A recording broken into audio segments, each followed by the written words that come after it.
ইশরাক হোসেন, ঢাকা ৬ আসন থেকে বাংলাদেশ জাতীয়তাবাদী দল মনোনীত প্রার্থী।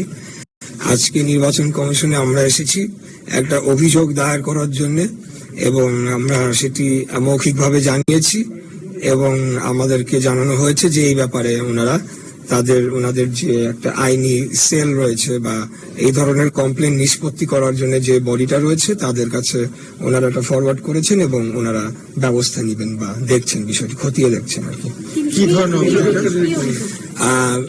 গত ৪ তারিখ রাতের বেলা কসমোপলিটন স্কুল নামে একটি প্রতিষ্ঠান, শিক্ষা প্রতিষ্ঠান, যেটা সূত্রাপুরে কাঠের পুলে অবস্থিত এবং সেটি একটি কেন্দ্র আমাদের ৬ আসনের। তো সেখান থেকে আমি প্রিভিয়াস বিষয় যাব না, বাট রাত ১টার দিকে ফাইনালি যখন আমাদের বিভিন্ন কমপ্লেন্টের ভিত্তিতে পুলিশ সেখানে অভিযান চালিয়ে তারা ১৫২ পিস মোটা লাঠি, যেটাকে স্টাম্প বলতে পারি আমরা, সেটি উদ্ধার করে এবং সেই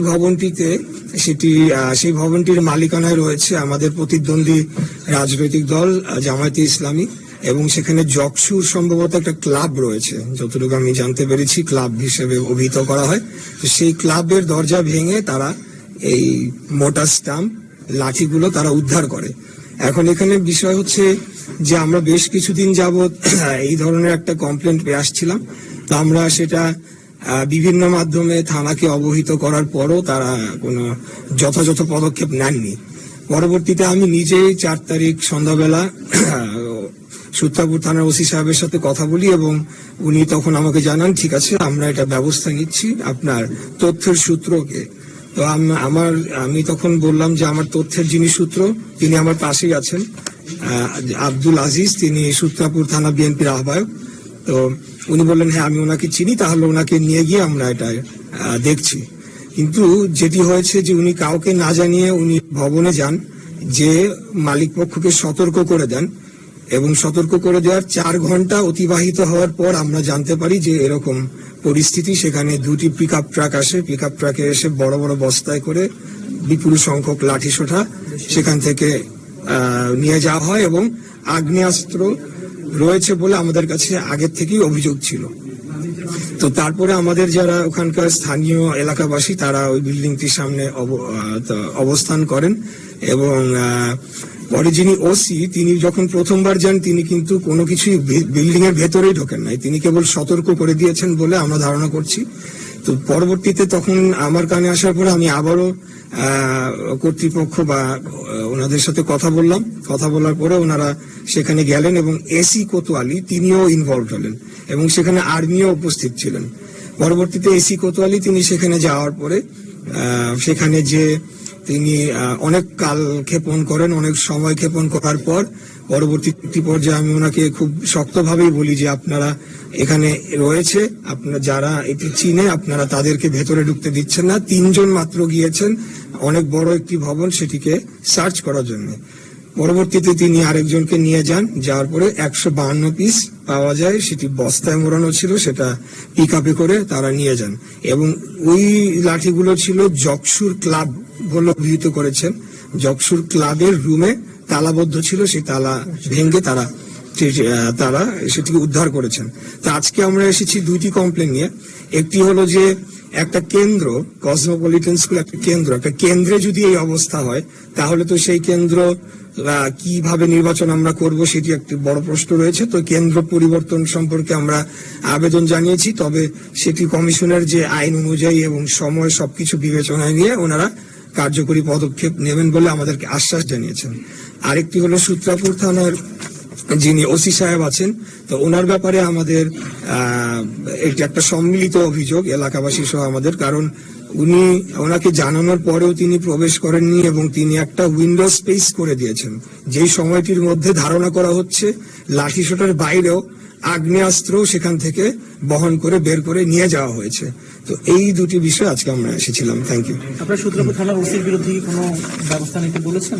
হ্যাঁ, আমরা যে আমাদের অভিযোগের ফটোকপি আপনাকে দিয়ে দেওয়া হবে। আমরা ওনাকে যাতে পরিবর্তন করা হয় সেই মর্মে আমরা একটা আবেদন করেছি। তবে সেটা হবে নাকি আমরা জানি না। কমিশন তো ওনাদের আইন অনুযায়ী ওনাদের গতিতে এবং সামনে 3-4 দিন পরে নির্বাচনে এটাকে বিবেচনা করে ওনারা যতটুকু পদক্ষেপ নেবেন। আর বাকি আপনার আসলে অন্য আইন শৃঙ্খলা পরিস্থিতি কেমন দেখছেন? এতদিন পর্যন্ত তো অত্যন্ত ভালো। আচ্ছা, এতদিন পর্যন্ত তো অত্যন্ত ভালো ছিল। আমাদের ঢাকা 6 আইন শৃঙ্খলা পরিস্থিতি খুবই ভালো ছিল। আমাদের যিনি প্রতিদ্বন্দ্বী প্রার্থীগণ তাদের সাথে আমার একটা যোগাযোগ ছিল, সবই ঠিক ছিল। কিন্তু হঠাৎ এই ঘটনা ঘটাতে এটা আসলে কোনোভাবেই কাম্য ছিল না। তবে বেশ আরো 3-4 দিন আগেই এই বিষয়টি আমার কানে আসে, কিন্তু তখন আমি ভেবেছি হয়তো বা এটা একটা অ্যালিগেশন দেওয়ার জন্য অনেক সময় হয় না, সেটা হবে। তো এটা নিয়ে আমি আর বেশি সেটা নিয়ে আর বেশি ইনভেস্টিগেশনে যাওয়ার চেষ্টা করিনি। কিন্তু যখন অনেকগুলো সূত্র থেকে আসে তখনই আমি বাধ্য হয়ে আমি থানাতে অবহিত করেছি। নির্বাচনের শেষ মুহূর্তে নির্বাচনের পরিবেশ কেমন দেখছেন? আমি তো মনে করি বাংলাদেশে আপনি যদি ইতিপূর্বের ইতিহাস পর্যালোচনা করে সব নির্বাচনকে আপনি পর্যালোচনা করেন তাহলে তো অত্যন্ত শান্তিপূর্ণ রয়েছে। তারপরেও আমি সবসময় এই কথাটা বলি যে তফসিল ঘোষণা হওয়ার দিন বা পরদিন শরীফ ওসমান হাদিকে যেভাবে হত্যা করা হলো, এই ঘটনাটা আসলে হৃদয় বিদারক এবং এখন পর্যন্ত কিন্তু এটার কোনো সুরাহা আমরা দেখলাম না। এবং গতকালকে তার বিচারের দাবিতে যারা আন্দোলন করলো তাদের উপরে অত্যাধিক বল প্রয়োগ করা হয়েছে বলে আমার মনে হয়েছে। কারণ ইতিপূর্বে আমরা দেখেছি যে বিভিন্ন জায়গায় মব হয়েছে, দাঁড়িয়ে থেকেছে, কিছু করেনি। আবার যখন প্রয়োজন হয়েছে এই সরকারের তখন তারা বল প্রয়োগ করছে। যাই আমি সরকারের সমালোচনায় যাব না। নির্বাচন পরিস্থিতি ঢাকাতে অত্যন্ত শান্তিপূর্ণ রয়েছে, এই আর কি।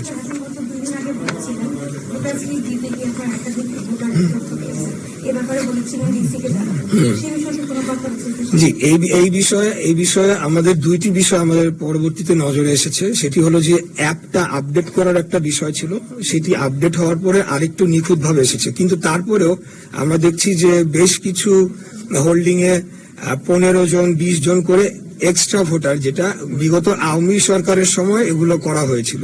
তো আমরা সেটার আরো বিস্তারিত টোটাল তথ্যটা কম্পাইল করার চেষ্টা করছি। এরা অবশ্যই ভুয়া ভোটার, বুঝতেই পারছেন, এবং সেটি আমরা আমাদের এটা তৈরি হলে আমরা ইসিতে জমা দেব।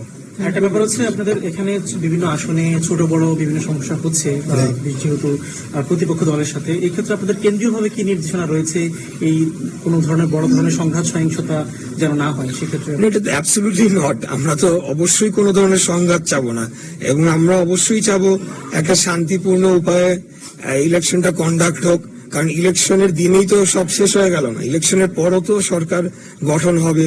এবং এই ইলেকশনটা যদি প্রশ্নবিদ্ধ হয় তাহলে আমরা তো দেখেছি বিগত সময় প্রশ্নবিদ্ধ ইলেকশনের চূড়ান্ত ফলাফল কোথায় গিয়ে দাঁড়িয়েছে। তো অবশ্যই আমরা সেটা চাই না, কোনো সংঘাতের প্রশ্ন ওঠে না। বরঞ্চ বিভিন্ন সময় আমাদেরকে ব্যক্তিগত আক্রমণ করা হয়েছে, আমাদের সিনিয়র নেতৃবৃন্দকে আক্রমণ করা হয়েছে, আমাকেও ব্যক্তিগত আক্রমণ করা হয়েছে।